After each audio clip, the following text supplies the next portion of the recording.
ये लोग तीनों मिलकर डरा धमकाना चाह रहे हैं और उनको तोड़ना चाह रहे हैं, मेरे खिलाफ करना चाह रहे हैं। मैं कीचड़ में पत्थर नहीं मारूंगी। सेटलमेंट किया, माफी मांगी हम एक दूसरे से। मैंने मीडिया के सामने माफी मांगी है। मेरी क्लोन है, वो मेरी एक्टिंग करती है मीडिया में आने के लिए।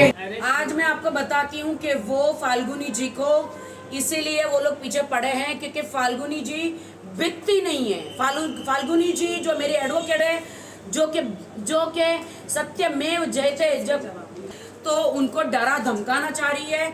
ये लोग तीनों मिलकर डरा धमकाना चाह रहे हैं और उनको तोड़ना चाह रहे हैं, मेरे खिलाफ करना चाह रहे हैं। जब फाल्गुनी जी नहीं हो रही है तो वो जबरदस्ती पुलिस स्टेशन में जाके इनके खिलाफ केस कर रहे हैं। जी बोलिए। शर्लिन चोपड़ा को मैं ये जवाब आज मीडिया के सामने देना चाहती हूँ। मैं जब से उन्होंने मेरे पे और राखी पे कंप्लेन की है और उन्होंने जो भी चीज़ें की है, उनको लग रहा है कि मैं एज एन एडवोकेट चुप बैठी हूँ, इसका मतलब मैं डर गई हूँ। मैं कोई चीज़ डरी नहीं हूँ, ना मैं आज तक किसी से डरी हूँ, ना डरूँगी आज के बाद। उनको बोलिए कि मेरे पर जाके और 4 FIR करिए। मैं जो भी करूँगी कायदे से करूँगी। उनको उन्होंने जो करना था उन्होंने किया। आज आने वाले दिनों में मैं बोलूँगी नहीं। मैंने अभी तक मीडिया नहीं किया है। मेरे पास भी उनके खिलाफ इतनी सारी चीज़ें हैं, मैंने चुप भी साध के रखी है क्योंकि मैं कीचड़ में पत्थर नहीं मारूंगी, मैं अपने पे चींटे नहीं उड़ाऊंगी, मैं गलत चीज़ें नहीं करूंगी। बीइंग अ प्रोफेशनल, जो मेरे प्रोफेशनल दायरे में होगा वही मैं करूंगी। अगर वो मुझे अरेस्ट कराती है, जो भी कराती है, बहुत अच्छी बात है, उसका मैं लीगली उनको जवाब दूंगी।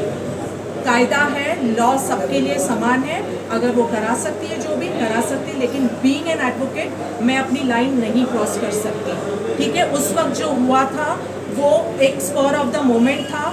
उसके लिए FIR रजिस्टर करने के बाद वो राखी से मिली थी, जहां हम रेस्टोरेंट में, लखनऊ में लज़्ज़ते रेस्टोरेंट में जाते थे। उन्होंने आके राखी से सेटलमेंट किया, माफी मांगी हम एक दूसरे से माफी मांगी। हाँ। वो आके राखी की दोस्त बन गई। मैंने मीडिया के सामने हाँ। माफी मांगी है। उनके फिर भी जबरदस्ती वो मेरी जो क्लोन है, हाँ। मेरी क्लोन है, वो मेरी एक्टिंग करती है मीडिया में आने के लिए। जी, उन्होंने जो भी था राखी के साथ, उन्होंने कहा आज के बाद हमारी कोई ये नहीं है, मैं आपका पूरा साथ दूंगी। उसके बाद उन्होंने बाकायदा मैसूर चली गई थी। मैसूर उनको कोई जोर जबरदस्ती, दुबई भी गई, उनको कोई जोर जबरदस्ती नहीं की थी। ठीक है, अगर आज वो चीज़ से मुकर रही है, वो उस चीज़ से इनकार कर रही है और वो आज भी उस केस को कंटिन्यू करना चाहती है, तो उसके लिए हमें कोई प्रॉब्लम नहीं है। उसका जवाब हम लीगली देंगे। लेकिन जहाँ तक हमारी बात है, हमने उनको जो कहना था as a human being, as a ladies, हमने उनको उनका जवाब दे दिया था। वो एक लेडी है, इसके लिए हम उनकी रिस्पेक्ट करते थे और करेंगे आगे चल के भी।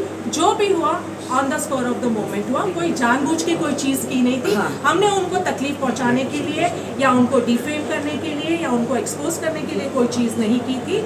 जो भी हुआ था वो उसका कोर्ट में हम जवाब देंगे कि वो सही है या गलत है। अभी उसके बारे में बात करते। आदिल खान दुरानी, ये जो तुम मोहरे खड़े कर रहे हो हमारे खिलाफ, जबरदस्ती इंजेक्शन दे देकर कि इनको घड़ी घड़ी पुलिस स्टेशन को तुम लोगों ने क्या समझ के रखा हुआ है। दिन रात जाते ये FIR हो गया, खांसी ली तो FIR हो गया, छींक ली तो FIR हो गया, पात दिया तो FIR हो गया। मतलब ये क्या है? हाँ, छोटी छोटी चीज़ों में FIR कर रहे हो। हाँ ठीक है, तो मैं शर्लिन जी को एक रिस्पेक्टफुली जवाब देना चाहूँगी। हाँ। शर्लिन जी, अगर आपने बात की हमसे, आपने जो भी एक्सेप्ट की थी कि ठीक है आज के बाद अपना कुछ नहीं रहेगा, अगर फिर भी हम उस चीज़ को कंटिन्यू करना चाहते हैं, हम उसके लिए आपकी बहुत रिस्पेक्ट करते हैं, तहे दिल से रिस्पेक्ट करते हैं। करो कंटिन्यू। लेकिन हम कायदे का जवाब कायदे से देंगे। लेकिन फाल्गुनी ब्रह्मभट्ट एडवोकेट अगर चुप बैठी है, इसका मतलब वो नहीं है कि वो किसी से डरती है। चुप इसलिए मैं बैठी हूँ कि मेरी एक रेपुटेशन है, मैं मैं वकील जो हूँ, मेरे प्रोफेशन में मेरी इज्जत है, मेरी सोसाइटी में इज्जत है और मैं उस वजह से चुप हूँ क्योंकि मैं शराफत से ज़िंदगी जीती हूँ।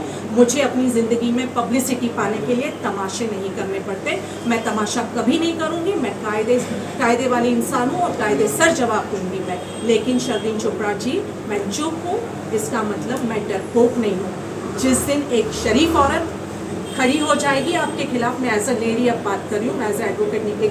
जिस दिन शरीफ औरत आपके खिलाफ खड़ी हो जाएगी, आपको उसका जवाब देना भारी पड़ जाएगा। शर्ली चोपड़ा, ये राजश्री मोरे लोगों को भड़का रही है तुम्हारे खिलाफ।